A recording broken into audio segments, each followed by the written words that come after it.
할렐루야. 아멘. 네, 사랑하는 방송가족 여러분, 안녕하십니까? 아멘. 너무나도 뵙고 싶었습니다. 우리 세계 선교 복지신문 방송 위해서 많은 기도해 주시고 또 격려와 응원을 해 주시니 감사합니다. 아멘. 저는 인천 용현동에서 목회하고 있는 등불교회 곽영민 목사입니다. 오늘 같이 시 37편 5절에서 6절에 있는 말씀을 가지고 나의 길을 맡기라, 의지하라 라고 하는 제의 말씀을 드리려고 합니다. 기도하겠습니다. 좋으신 하나님 감사합니다. 이 시간에 귀한 방송에서 종의 말씀을 전합니다. 우리 방송 가족들이 하나님 말씀 듣길 원합니다. 하나님 말씀 들어서 살아나는 역사가 일어나게 해주시고 삶의 놀라운 변화가 일어나게 해주시니 감사하며 예수님의 이름으로 기도드리옵나이다. 아멘.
사랑하는 방송가족 여러분, 저마다 우리는 각기 다른 길이 있습니다. 인생길이 있다는 말씀이죠. 그 가는 인생길을 우리가 어떻게 할 것인가요? 길을 가려면 인도자가 필요하고 차도 역시 마찬가지로 길을 가려면 내비게이션이 있어야 하듯이 인생에 대한 지침이자 안내서가 바로 성경이요, 그 안내자가 예수님이십니다. 그래서 요한복음 14장 1절에서 6절에 이르기를 너희는 마음에 근심하지 말라, 하나님을 믿으니 또 나를 믿으라. 내 아버지 집에 거할 곳이 많도다. 그렇지 않으면 너희에게 일렀으리라. 내가 너희를 위하여 처소를 예비하러 가노니 가서 너희를 위하여 초소를 예비하면 내가 다시 와서 너희를 내게로 영접하여 나 있는 곳에 너희도 있게 하리라. 내가 가는 곳에 그 길을 너희가 알리라. 도마가 가로되 주여 어디로 가시는지 우리가 알지 못하거늘 그 길을 어찌 알겠사옵나이까. 예수께서 가라사대 내가 곧 길이요 진리요 생명이니 나로 말미암지 않고는 아버지께로 올 자가 없느니라. 여러분, 인생길을 가면서 저마다 갈팡질팡하고 목적을 모르기 때문에 사람들은 힘들어합니다. 그런데 예수님께서 인생의 최고의 안내자이자 인생의 지침이 되는 나침판이 되시기 때문에 그 예수님을 믿는 사람들은 절대로 인생길을 가면서 방황하는 일이 없을 것입니다. 자, 그러기 위해서는 우리가 어떻게 해야 될까요? 오늘 본문에 있는 말씀대로 맡기시기 바랍니다. 인생길에는 자고 일어나면 근심거리가 투성입니다. 방금 읽어드린 요한복음 14장에도 너희는 마음에 근심하지 말라라고 말해주고 있습니다. 우리가 예수님을 늘 모시고 산다고 하면서도 우리는 여전히 근심의 연속에서 살고 있습니다. 그런데 성경은 말합니다. 근심하지 말라. 여러분, 우리가 예수 믿는 사람입니다. 예수 안 믿는 사람들과 다른 점이 무엇입니까? 바로 근심하지 않을 수 있다라고 하는 거예요. 혹여 근심한다 할지라도 그 근심이 잠깐 있다가 끝난다는 거죠. 그러나 세상 사람들은 그 근심을 계속해서 합니다. 그리고 그 근심이 계속해서 죽음을 맞이할 때까지 이어지는 거예요. 그러나 우리 예수 믿는 사람들은 그 근심이 잠깐이라고 그랬어요. 그리고 근심하지 않을 수 있다라고까지 말씀하고 계십니다. 자, 여러분, 그러려면 어떻게 해야 됩니까? 근심하지 않으려면 마음을 지키시기 바랍니다. 사람은 마음에서 우러나와서 그것이 근심으로, 생각으로 이제 옮겨가고 그 머리에서 이제 근심을 하게 되는 거죠. 그래서 잠언서 4장 23절에 이르기를 무릇 지킬 만한 것보다 더욱 내 마음을 지키라. 생명의 근원이 이에서 남이라고 그랬습니다. 마음을 지키세요. 마음의 중심에 예수님을 모시고 있고 내 인생의 최고의 안내자인 예수 그리스도 그분의 인도를 받으면 절대로 근심하는 법이 없다라고 하는 거예요. 시 55편 22절에 내 짐을 여호와께 맡기라. 그가 너를 붙드시고 의인의 요동함을 영원히 허락하지 아니하시리로다. 여러분, 여러분의 인생의 짐이 무엇입니까? 예수님께 맡기세요. 예수님께서 말씀하셨습니다. 수고하고 무거운 짐진 자들아 다 내게로 오라. 내가 너희를 쉬게 하리라. 인생길에 가는데 저마다 짐이 있습니다. 그 짐을 맡겨버리세요. 아멘. 누구에게요? 예수님께 맡겨버리세요. 여러분, 길을 한참 가는데 저 뒤에서 먼발치에서 차가 와요. 차가 오는데 손을 이렇게 흔드니까 그 차가 서서 태워줍니다. 그 차에 탔으면 짐을 어디에 내려놔야 돼요?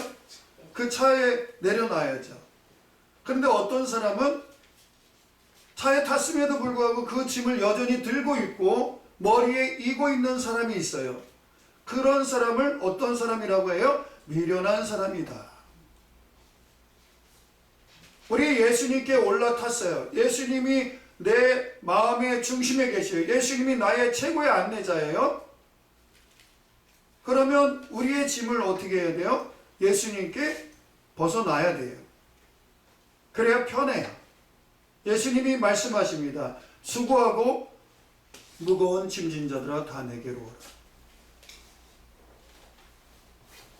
그래서 시편 55편 22절에는 내 짐을 여호와께 맡기라. 그가 너를 붙드시고 의인의 요동함을 영원히 허락하지 아니하리라. 근심이 있으니까 요동하는 거예요. 이제 새해가 시작된 지 얼마 되지 않았습니다. 여러분 아직도 벗어버리지 못하고 떨쳐버리지 못한 것, 그것 중에 하나가 근심입니까? 사람의 많은 생각들 중에 제일 많은 부분을 차지하는 것이 바로 근심이에요. 그 근심을 이제 여호와께 맡겨버리시기 바랍니다. 하나님께 맡겨버릴 때에 하나님께서 나를 붙드시고 인도해 주시는 거예요. 베드로전서 5장 7절에 이르기를 너희 염려를 다 주께 맡겨버리라. 이는 저가 너희를 권고하심이니라. 권고한다는 것은 무엇을 말합니까? 돌보신다라고 하는 거예요. 내 염려를 주께 맡겨버릴 때 하나님께서 우리를 돌봐주시는 거예요. 염려라는 것은요, 원어를 찾아보니까 마음이 둘로 나뉜다는 겁니다. 그래서 예수님께서도 염려하지 말라고 하신 거예요. 생각이 많으니까 인생길을 갈팡질팡합니다. 맡긴다는 것은 신뢰하고 인정한다는 것을 의미합니다. 신뢰하고 인정하지 않는데 자신의 인생을 맡길 수가 있겠습니까? 절대로 자신의 명철을 의지하지 마시기 바랍니다. 신뢰하고 인정할 때 누구를요? 예수 그리스도 그분을 신뢰하십시오. 누구를요? 예수 그리스도 그분을 인정하십시오. 그분께 전폭적으로 내어 맡기세요. 잠언서 3장 5절에서 6절에 너는 마음을 다하여 여호와를 신뢰하고 내 명철을 의지하지 말라. 너는 범사의 그를 인정하라. 그리하면 내 길을 지도하시리라 라고 했습니다. 여러분 대중 목욕탕에 가면 이런 문구가 있어요. 귀중품은 카운터에 맡기십시오. 맡기지 않는 것은 책임지지 않습니다. 또 음식점에 가면 어떻게 해요? 신발은 신발장에 넣어주세요. 아니면 비닐봉지에 들고 들어가세요. 그렇지 않으면 책임을 지지 않습니다. 여러분 세상 사람들도요 맡겼을 때 책임을 져준다 그래요. 그런데 우리 예수 믿는 사람들 예수님께 맡겼을 때 누가 책임져 주셔요? 내 인생을 예수님께서 책임져 주십니다. 두 번째로 의지하세요. 나의 의지의 대상은 누구입니까? 사람입니까? 하나님입니까? 시 115편 9절에서 11절 말씀 보니까 이스라엘아 여호와를 의지하라. 그는 너의 도움이시오 너의 방패시라 그랬습니다. 아론의 집이여 여호와를 의지하라. 그는 너의 도움이시오 너의 방패시로다. 여호와를 경외하는 너희는 여호와를 의지하라. 그는 너희의 도움이시오 너희의 방패시라. 우리 여러분 이 시 115편 9절에서 11절에 의지하라가 3번이나 나옵니다. 의지하라 의지하라 의지하라. 즉 우리의 의지의 대상은 사람이 아니라 하나님이라고 하는 것이에요. 그것을 시편 기자는 강조하고 있습니다. 오늘 본문 말씀에서도 그것을 강조하고 있어요. 왜 그러냐? 하나님은 나의 도움이시기 때문에 내가 의지하는 거예요. 마치 어린 자녀가 부모에게 의지하듯이 부모가 없으면 어린아이는 두려움에 떨어요. 울음을 그치지 않아요. 이 험한 세상 살아가는데 올 한 해 2020년도 우리에게 인생길을 하나님께서 주어주셨어요. 그 인생길을 가는 동안 왜 두려움에 떱니까? 왜 힘들어합니까? 왜 고달파하고 근심하고 여전히 그 그늘에서 헤어나오지 못하고 있습니까? 의지하세요. 하나님은 우리의 도움이시고 우리의 방패시라 라고 분명히 말해주고 있습니다. 우리가 하나님을 의지해야 되는 이유가 바로 여기 있습니다. 하나님이 나의 도움이시오 나의 방패시기 때문에 그렇다는 거예요. 이제 마지막으로 맡기고 의지한 결과가 무엇입니까? 맡기고 의지한 결과는 하나님께서 이루어 주시겠다라고 말씀하십니다. 오늘 본문 말씀 보니까 하나님이 이루어 주신다. 여러분, 여러분의 삶을 하나님께 맡기고 의지할 때 하나님이 다 이루어 주십니다. 그 문제 다 이루어 주십니다. 네. 올 한 해 열리는 역사, 뚫리는 역사, 펼쳐지는 역사가 일어날 줄 믿습니다. 아멘. 인생이 창대케 되는 비결이 바로 오늘 본문 말씀에 있습니다. 나의 모든 삶의 모든 영역에서 하나님이 이루어 주시겠다. 분명히 말씀하셔요. 두 번째는 내 의를 정오의 햇빛과 같이 해주시겠다 라고 말씀하십니다. 자, 6절 말씀 한번 같이 볼까요? 시작. 내 의를 빛같이 나타내시며 내 공의를 정오의 빛같이 하시옵소서. 여러분, 내 의를, 여러분들의 의를 어떻게 해요? 빛같이 나타내 주시는데 어떤 빛이요? 하루 중에 가장 강렬한 빛이 어떤 빛이에요? 정오의 빛이에요. 정오의 빛. 인생의 황금기는 50대에서 60대라 그래요. 그런데 성경을 보니까 인생의 황금기는 뭐예요? 하나님께 내 인생을 맡기느냐 의지하느냐 그 여부에 달려있는 거예요. 비록 내가 나이가 많다 할지라도 갈렙과 같이 이 산지를 내게 주옵소서 하면 하나님께서 그 삶을 보시고 뭐예요? 정오의 빛과 같이 해주시겠다 이겁니다. 나이가 많은 것이 문제가 아니라 마음이 늙으면 그 사람은 살 수가 없는 거예요. 하나님께서 우리 방송가족 여러분들에게 나의 모든 것을 이루어 주시고 여러분들의 모든 것을 이루어 주시고 여러분들의 그 의를 정오의 빛과 같이 찬란하게 해주시겠다고 하는 오늘 그 응답의 말씀을 부여잡고 살아가시는 저와 여러분들이 되시길 바랍니다. 아멘. 사랑하는 방송가족 여러분 축복합니다. 기도합니다. 좋으신 하나님 감사하며 아버지 이제 하나님 앞에 새해 이렇게 시작된 지 얼마 되지 않았지만 모든 것을 맡깁니다. 하나님을 의지합니다. 내 삶의 모든 것 되신 아버지 인도하여 주시니 감사합니다. 그렇게 맡기기만 하면 다 이루어 주시고 정오의 빛과 같이 빛나게 해주시겠다라고 하신 말씀 아버지 눈이 부신 인생이 되게 해주시니 감사하며 예수님 귀한 이름으로 기도드리옵나이다. 아멘. 아멘.